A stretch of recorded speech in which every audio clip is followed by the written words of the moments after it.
Hey guys, what is going on? So this is just a little vlog video.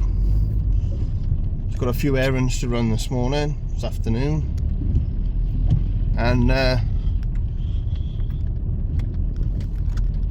I haven't done a video for a few days. We haven't really done much, to be honest. We've just sort of been taking it easy. It was snowing yesterday, but by the time we went out in the snow, it started hammering down with rain instead. So there's been flood warnings everywhere. I was working last night, I worked Friday night briefly, and I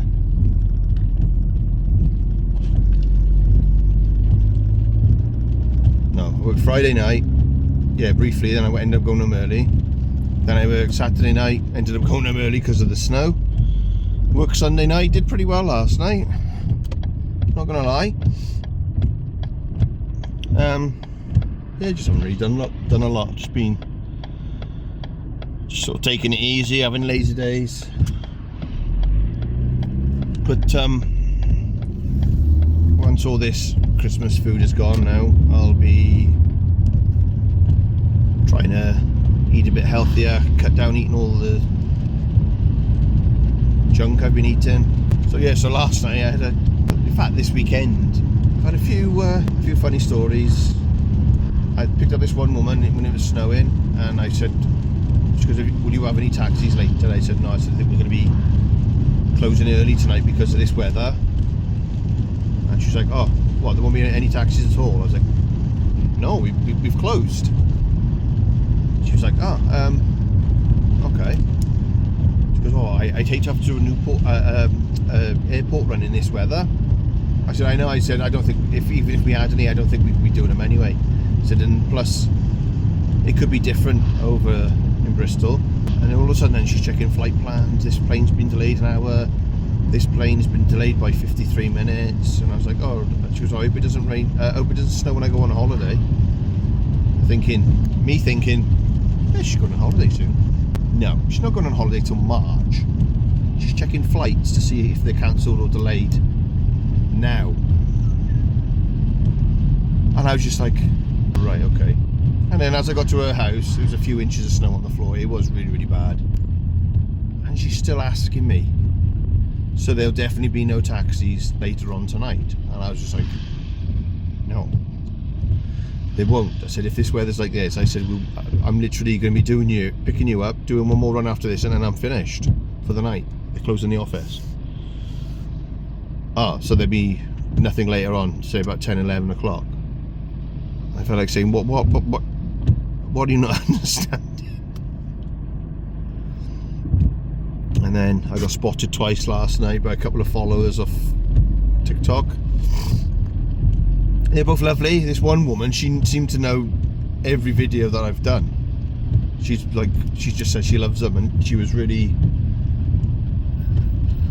chuffed and pleased and happy that I picked her up, because she did ask me before about how much a taxi would be, and I did get back to her, but not for a while, because since people, well, obviously on TikTok I'm known as a taxi driver, I get a lot of people asking me if I can pick them up, if I can take them here, take them there. So most of the messages I get, I don't answer. I just, I know I shouldn't be like that, but if I was like an independent driver, or if I had my own taxi and I was working for a company, then yeah, by all means, yeah, I could reply straight away, take money, earn money that way.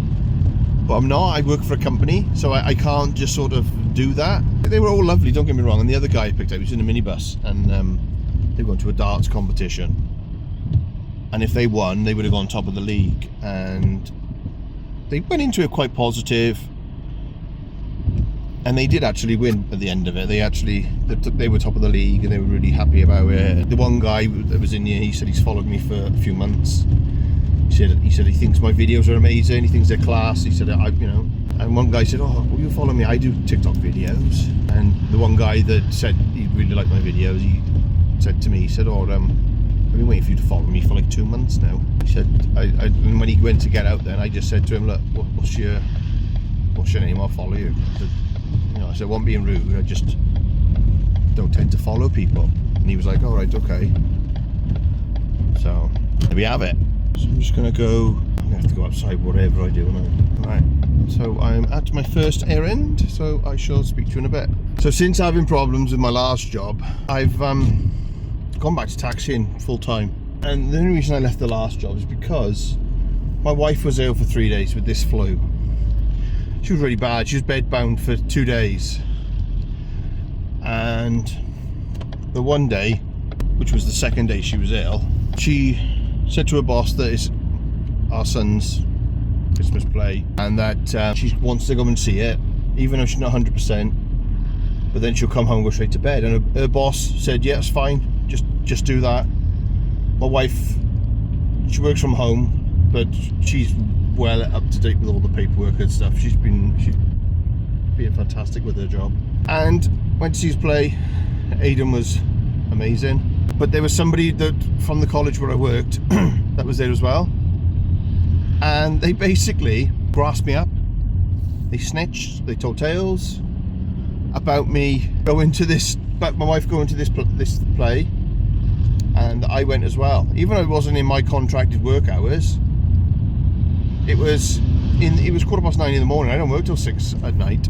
So I went into work then on the Wednesday. My wife had been already off work for 2 days. She felt better on the Wednesday and said, "Look, you know, you can go into work." Because I was staying off to look after the kids, because, you know, do the bedtime routine and everything, because my wife was in no fit state to do it. Went in, my boss came up to me a bit later on that evening, had a word with me outside one of the classrooms, basically in a public place. Anybody could have heard this conversation, a private conversation, mind, to say to me, "Oh, is everything all right?" I was like, "Yeah." I said, "My wife's still not 100%, but she's well enough for me to come in."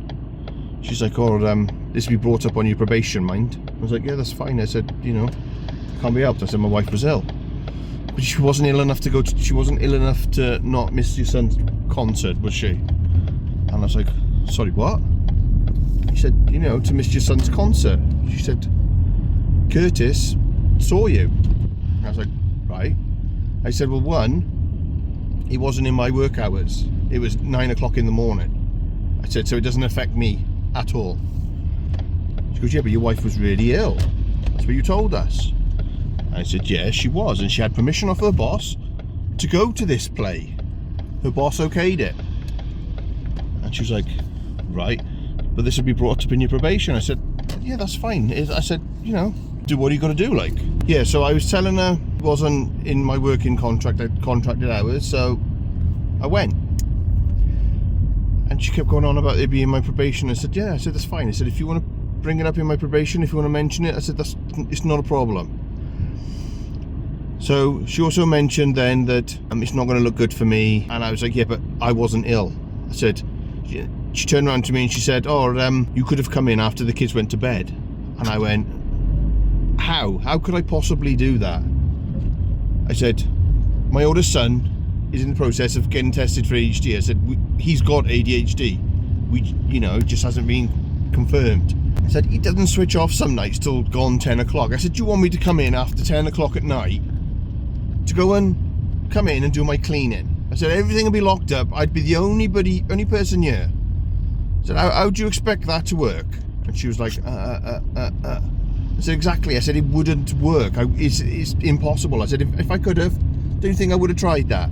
So you could just tell everything I was telling her, she was just like, she just thought I was lying. And it's just like, you think then, why do I bother? Why am I trying to explain myself? You're asking me all these questions.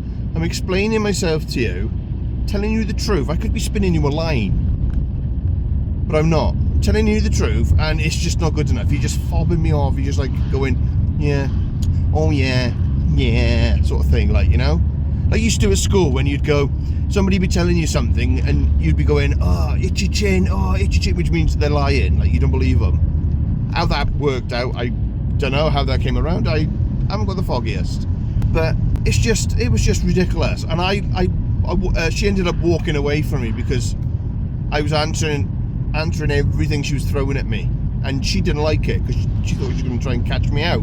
Bearing in mind, the person that grasped me up, well, the person who, it wasn't even a secret. I didn't care who told. I wasn't hiding. I wasn't in disguise, incognito, nothing. His son is in the same class as my son, and why he felt the need to go and tell my boss, I don't know. But I mean, he's there out of hours all the time. Like when he's supposed to have finished, clocked out, he's locked up, gone. He doesn't go home. He doesn't go home to his wife and kids. He stays in college. He just hangs around, does nothing. Just hangs around. I just don't understand it.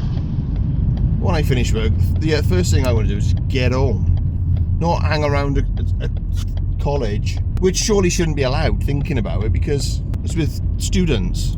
Students hang around there. He should be going home. But anyway, so that evening, after I spoke to my boss, I was seething. I was absolutely fuming. I messaged my wife, told her everything that was happening. I rung her, and she said, "Oh, give her my number." She goes, "I'll soon tell her what was happening and what was going on." And I thought, no, I can't do that. As much as I dislike my boss, I wouldn't want to put her through that. I didn't. I just worked my shift. I went home, and I didn't go back. The day before, the other guy I worked with, he quit as well. He quit. He just didn't go in. He contacted the area manager, told her everything. So I asked him for her number. He passed it on, and I told her everything. I texted her and told her what happened. She then wanted me to ring her, so I phoned her. I told her everything over the phone. She wasn't happy in the slightest. She did offer me another position in a different campus, but the hours were mornings and I needed evenings. The other guy took it, but like I said, I had to decline because it was evenings. And so that's why I've gone back to taxiing full time, because I just can't be without the money. That's really the only thing that's happened lately. I'm currently looking for another job still, because taxiing is self-employed. I want something that they pay me every month. I've got to work it out, and I get a pay slip and everything, because it looks better on paper, especially when you're going for a mortgage or renewing a mortgage. So anyway guys, thanks for watching, and I shall catch you later.